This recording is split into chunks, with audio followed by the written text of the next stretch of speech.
All, today we will discuss the second part of the brand management topic. The topics covered here are brand extension, brand decision strategies, brand name strategies, brand loyalty. This is useful for UGC NET management commerce, those students who are pursuing MBA, BBA, BCom, MCom and other management related courses. Let's start with the video. So what is line extension and brand extension? Line extension is introducing additional items in the same product line, okay, in the same category under the same brand name, maybe in the form of new sizes, forms, colors, newly added ingredients or flavors. Example, Coca-Cola. See here the image. You can see these are different flavors, but the brand name is same, Coca-Cola. Okay, so the same brand name is there. Now comes the brand extension. It is a strategy of using an existing brand name as part of a brand for an improved or new product that is usually in the same category or the existing brand. Okay, usually in the same category or existing brand. You can see the Dove. Okay, you can see the image. These are different products. And also example like Amul ghee, Amul milk. The brand name is same. Okay, these are different products, but in the line extension these are same product. So a line extension is a strategy to offer customers more option. It offers customers more options, like the Kurkure. You will find different flavors of Kurkure. Okay. Offer customers more options by changing your existing product line slightly. Think of this as adding a bit of variety to your current offerings without going too far off base. So this is line extension. Then comes brand extension. Brand extension is a significant departure from brand's core products. It involves experimenting with a new type of product. You can see here that there are different bottles of Dove, not necessarily their shampoos, they can be healthcare products and in the other. It involves experimenting with a new type of product and relying on customer research and strong branding to help it become more successful. An example of this might be luxury brand that enjoys a significant market share in footwear deciding to launch a fragrance. Like if Nike is popular for its footwear, and if Nike decides to launch perfume, that is brand extension. I'm extending the brand. The Nike brand is extending. Okay. This new product line has the opportunity to appeal to the shoppers, but only if it is done right.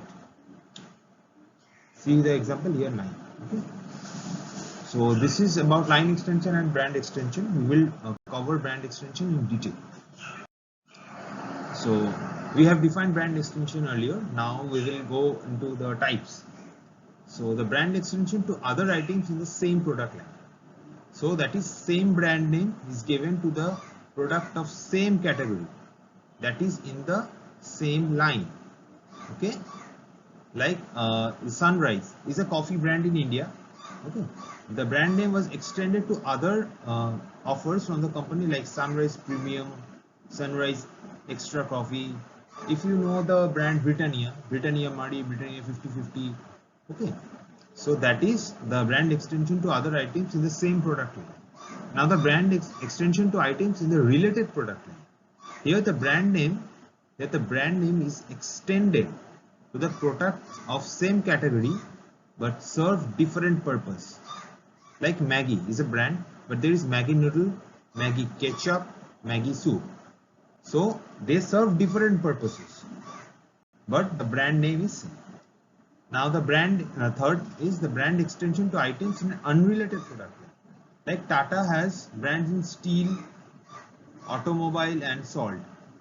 So they are all unrelated. Steel is not related to salt and not related to automobile. Salt is not related to automobile. Advantages of brand extension are brand name ensures quality, obviously, and when a brand extension is done, the new products included in the existing brand are automatically considered as the quality product because of the name of the brand. Okay, like if Apple, now just for an example, if Apple launches perfume, so that will be a brand because it's apples. So that is the brand name advantage. Increased visibility because of introduction of new variants. Helps to combat competition by covering as many niches as possible, obviously. So the disadvantage, retail owner might not be ready to give more shelf space to one brand only because it has variants. Like you can't see in a retail store that it has all variants of Kurkure. Okay, so that is the thing. That is one disadvantage. It also has hidden costs. Now, if the parent brand and the extension are very closely related, then the parent brand might be exposed to the risk of failure. Obviously, if the extension gets more popularity, then the parent brand might be exposed to the risk of failure. Okay. Now comes the brand dilution. Brand dilution occurs when consumers no longer associate a brand with a specific product or highly similar product. Okay, they no longer associate a brand, so that goes brand extension. Okay, now comes the brand strategy decisions. So the first is multi-brand. So multi-brand, what is it? When a company has their portfolio of products as different brands or names, it is basically introduction of additional brands in the same product category. So new brand names are introduced in the same product category. Notice the keywords. Okay.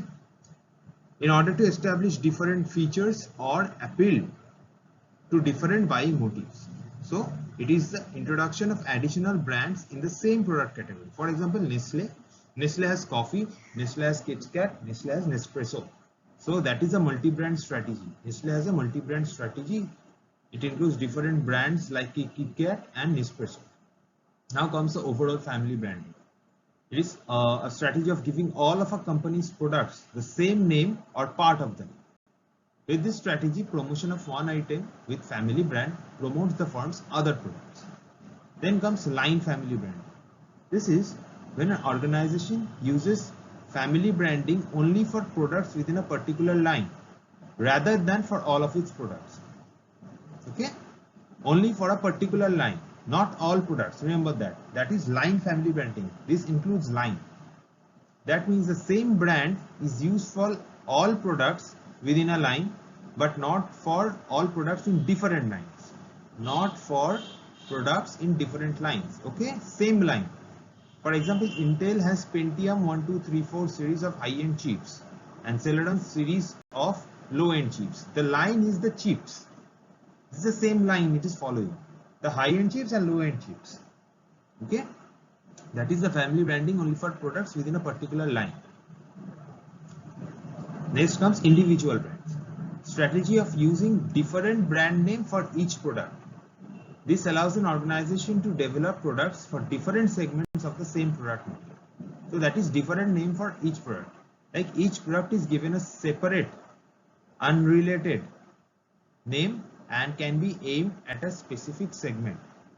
For example, HLL has shampoos like Clinic Plus and Sunsilk. These are very popular shampoos, and Surf and Wheel in the detergent powder segment. That is different brand name for each product.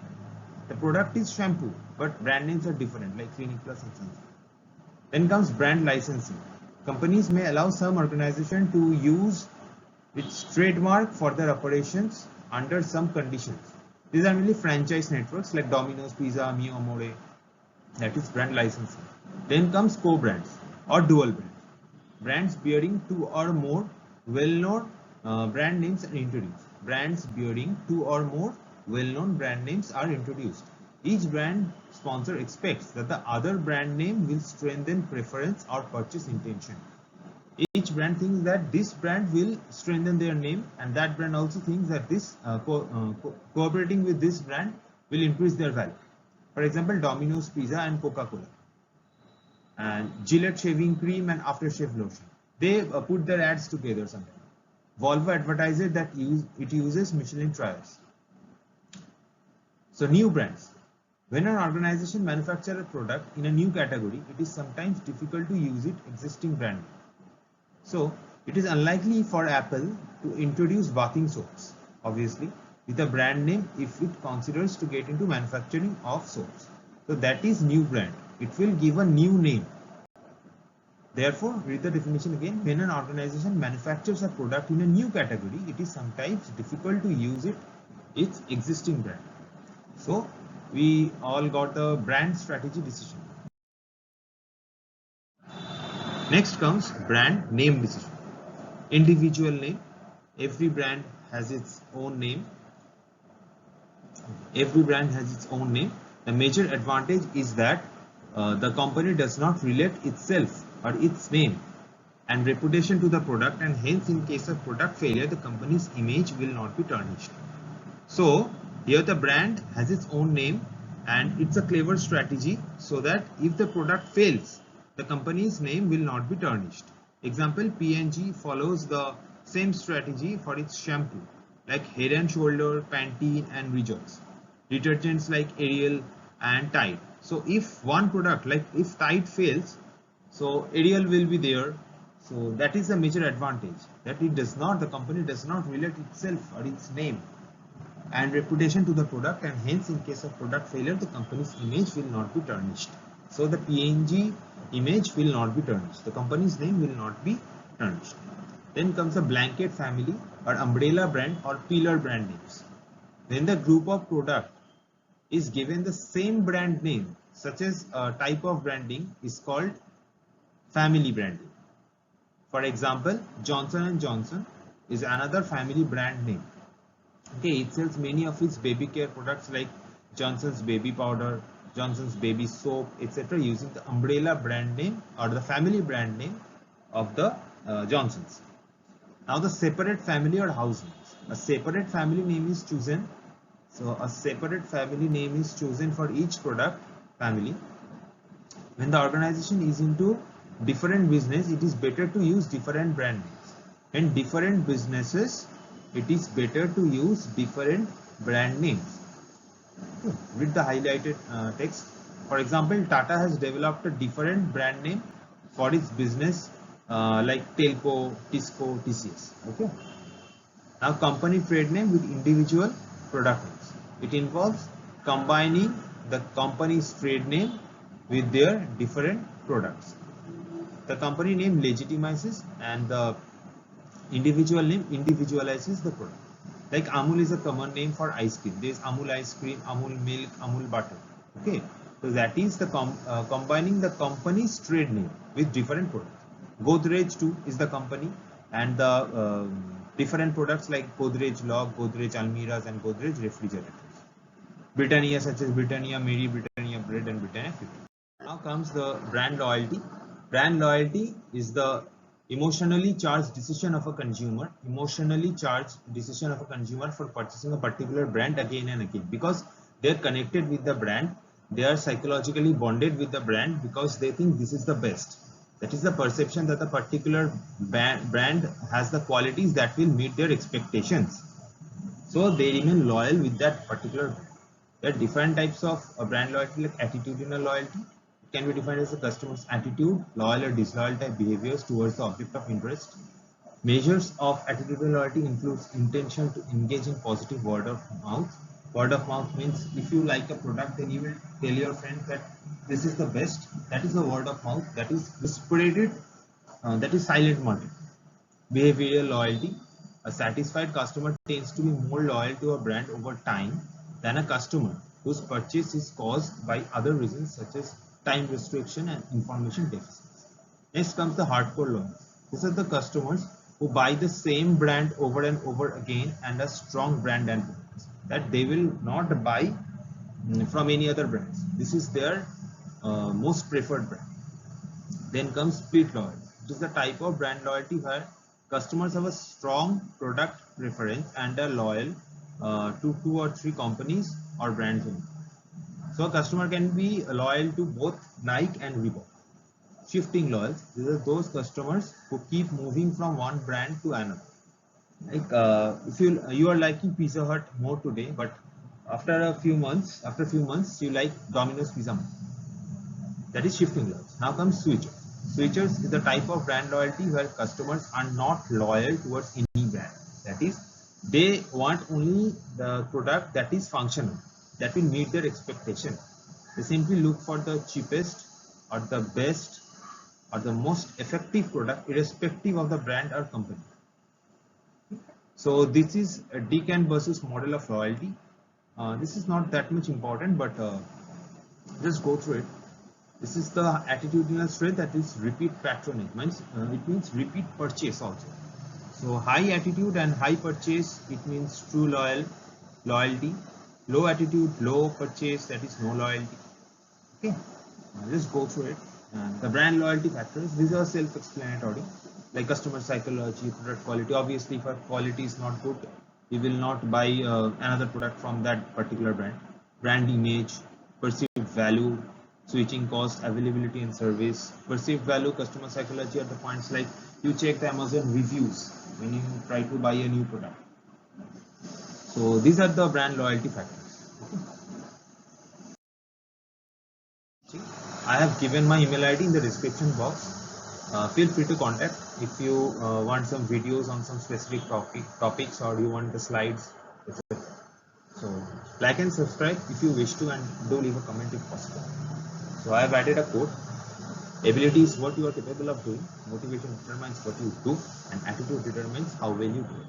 So take care, study well, and take care of your family. Thank you.